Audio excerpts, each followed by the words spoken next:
कई वर्ष पहले ठीक इसी कमरे में जहां तुम अभी रहते हो, एक मुस्लिम चमत्कारी प्रदर्शक ने मेरे समक्ष 4 चमत्कार दिखाए थे। श्री युक्तेश्वर जी मेरे नए कमरे में पहली बार आए, तब उन्होंने यह बात कही। श्री रामपुर कॉलेज में प्रवेश लेने के तुरंत बाद ही मैंने निकट स्थित पंथी नामक छात्रावास में एक कमरा ले लिया था।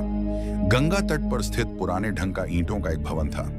यह कैसा संयोग है गुरुदेव, क्या ये नव श्रृंगारित दीवारें स्मृतियों को अपने में छिपाए इतनी पुरातन हैं? अपने सीधे साधे तरीके से सजाए गए कमरे में मैंने नए कौतूहल के साथ दृष्टि डाली।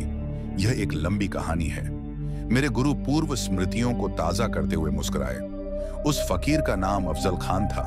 एक हिंदू योगी के साथ अनायास भेंट हो जाने के फलस्वरूप उसे असाधारण सिद्धियां मिल गई थीं। बेटा, मुझे बहुत प्यास लगी है, थोड़ा पानी ला दो।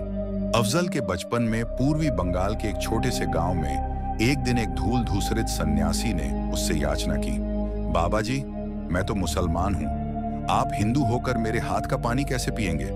मैं तुम्हारी सत्यशीलता से प्रसन्न हूं। मैं जाति भेदभाव और छुआछूत के अधर्मपूर्ण नियमों का पालन नहीं करता। जाओ, जल्दी से पानी लेकर आओ। अफजल की श्रद्धापूर्ण आज्ञाकारिता से प्रसन्न होकर सन्यासी ने प्रेम भरी दृष्टि से उसकी ओर देखा। तुम्हारे पिछले जन्मों के कर्म बहुत अच्छे हैं, उसने विचार मग्न होकर कहा। मैं तुम्हें एक योग प्रक्रिया सिखा रहा हूं, जिसके द्वारा अदृश्य लोकों में से एक लोक पर तुम्हारी सत्ता स्थापित हो जाएगी। उससे तुम्हें जो महान शक्तियां प्राप्त होंगी, उनका उपयोग केवल अच्छे उद्देश्यों के लिए करना। स्वार्थ के लिए उन्हें कभी प्रयुक्त मत करना। परंतु अफसोस, मैं देख रहा हूं कि पूर्व जन्मों की विध्वंसक प्रवृत्तियों के कुछ बीज अभी भी तुम में हैं। उन्हें अब नए बुरे कर्मों से सींचकर अंकुरित मत करना। तुम्हारे गत कर्म इस प्रकार उलझे हुए हैं कि तुम्हें अपने इस जीवन का उपयोग अपनी यौगिक उपलब्धियों को उच्चतम लोक हितैषी लक्ष्यों को प्राप्त करने में ही करना चाहिए। विस्मयचकित बालक को एक जटिल प्रक्रिया समझा देने के बाद महात्मा अंतर्धान हो गए। अफजल ने 20 वर्षों तक निष्ठापूर्वक उस यौगिक प्रक्रिया का अभ्यास किया। उसके चमत्कारी कृत्यों की ख्याति फैलने लगी। मालूम होता है उसके साथ सदैव कोई अदृश्य आत्मा रहती थी, जिसे वह हजरत कहकर पुकारा करता था।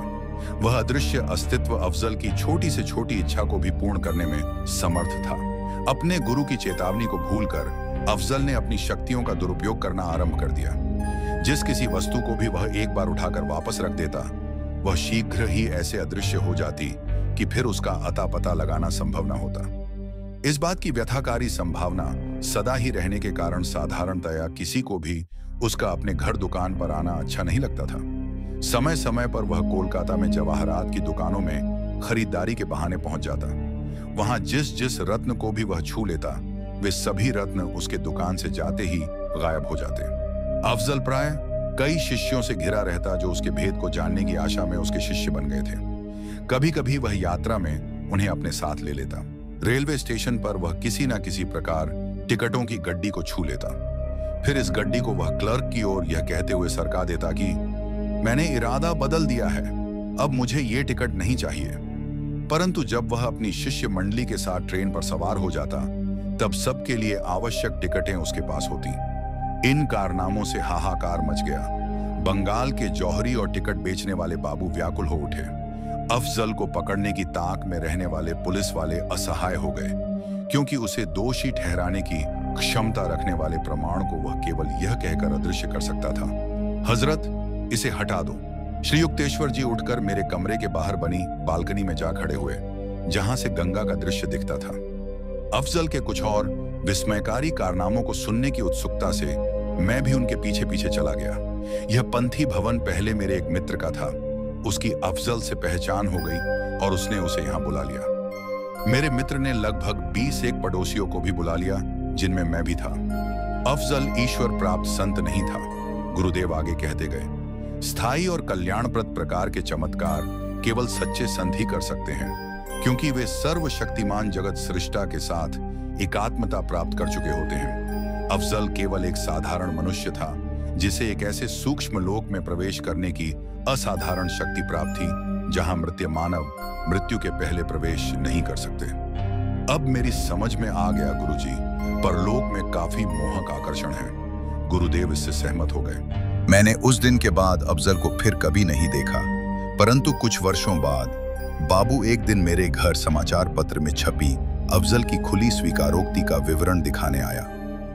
मैंने तुम्हें उसके बचपन में हिंदू गुरु से दीक्षा मिलने की जो बात अभी अभी बताई थी, उसकी जानकारी मुझे उसी विवरण से हुई थी। श्री युक्तेश्वर जी को जो याद था, उसके अनुसार उस प्रकाशित विवरण के अंतिम भाग का सारांश इस प्रकार था। मैं अफजल खान पश्चाताप के रूप में और अलौकिक शक्तियां प्राप्त करने के इच्छुकों को सावधान करने के लिए यह सब लिख रहा हूं। भगवान और मेरे गुरु की कृपा से मुझे जो अद्भुत क्षमताएं प्राप्त हुई थी, उनका मैं कई वर्षों से दुरुपयोग करता आ रहा हूं। अहंकार के मद में चूर होकर मैं समझने लगा था कि मैं नैतिकता के सामान्य नियमों से परे हूं। आखिर मेरे न्याय का दिन भी आ गया। हाल ही में कोलकाता के बाहर मेरी एक बूढ़े आदमी से मुलाकात हुई। वो दर्द के कारण धीमे धीमे चल रहा था। उसके हाथ में सोने जैसी कोई वस्तु चमक रही थी। मेरे मन में लालच पैदा हो गया और मैंने उससे कहा, मैं महान फकीर अफजल खान हूं, तुम्हारे हाथ में क्या है? यह सोने का गोला संसार में मेरी एकमात्र संपत्ति है। एक फकीर के लिए यह बेकार है। मेरी आपसे प्रार्थना है महोदय, मेरे पैर ठीक कर दीजिए। मैंने उस गोले का स्पर्श किया और कोई उत्तर दिए बिना आगे बढ़ गया। वो बूढ़ा धीमे धीमे मेरे पीछे पीछे आने लगा। अचानक वो शोर मचाने लग गया, मेरा सोना गायब हो गया, मेरा सोना गायब हो गया। जब मैंने उसकी ओर कोई ध्यान नहीं दिया, तब वह अचानक बुलंद आवाज में बात करने लगा, जो उसके जीर्ण शीर्ण शरीर से निकलती बड़ी ही अजीब लग रही थी। क्या तुमने मुझे पहचाना नहीं? मैं अवाक रह गया। इतनी देर बाद इस बात के ध्यान में आते ही मैं स्तब्ध रह गया कि वह दुर्बल लगने वाला लंगड़ा बूढ़ा कोई और नहीं, वही महान संत थे जिन्होंने कई वर्ष पहले मुझे योग की दीक्षा दी थी। वे सीधे खड़े हो गए। उनका शरीर एक क्षण में मजबूत और जवान हो गया। मेरे गुरु की आंखों से अंगारे बरस रहे थे। तो मैं स्वयं अपनी आंखों से देख रहा हूं कि तुम अपनी शक्तियों का उपयोग दुख पीड़ित मानव जाति की सहायता के लिए नहीं, बल्कि एक घटिया चोर की तरह उसे लूटने के लिए करते हो। मैं तुम्हारी सारी शक्तियां वापस लेता हूं। हजरत, अब तुमसे मुक्त हो गया। अब तुम बंगाल के आतंक बनकर नहीं रहोगे। मैंने बेहद दर्द भरी आवाज में हजरत को बार बार पुकारा। यह पहला मौका था जब वो मेरी अंतर्दृष्टि के सामने प्रकट नहीं हुआ, लेकिन मेरी बुद्धि पर पड़ा एक काला पर्दा अचानक हट गया। मैंने साफ देखा कि मेरी जिंदगी कितनी निंदनीय हो गई थी। मैं सुबकते हुए गुरुजी के चरणों में गिर पड़ा। मैंने कहा, मेरे पूज्य गुरुदेव, मेरी लंबी नींद को तोड़ने के लिए आप आए, इसलिए मैं आपका शुक्रगुजार हूं। मैं आपसे वादा करता हूं कि मैं अपनी सारी सांसारिक महत्वाकांक्षाओं को त्याग कर भगवान का ध्यान करने के लिए पर्वतों में चला जाऊंगा और आशा करता हूं कि इससे मेरे पाप भरे अतीत का प्रायश्चित्त हो जाएगा। मेरे गुरु चुपचाप खड़े सहानुभूति पूर्वक मुझे देखते रहे। आखिर उन्होंने कहा, मैं तुम्हारे हृदय की सच्चाई को देख रहा हूं। शुरुआत के वर्षों में तुमने जो कठोर आज्ञा पालन किया और आज जिस सच्चे प्रायश्चित की आग में तुम जल रहे हो, उसके लिए मैं तुम्हें एक वर देता हूं। तुम्हारी अन्य सारी शक्तियां तो समाप्त हो गईं, पर जब भी तुम्हें अन्न या वस्त्र की आवश्यकता होगी, तब तुम अभी भी हजरत से वह प्राप्त कर सकते हो।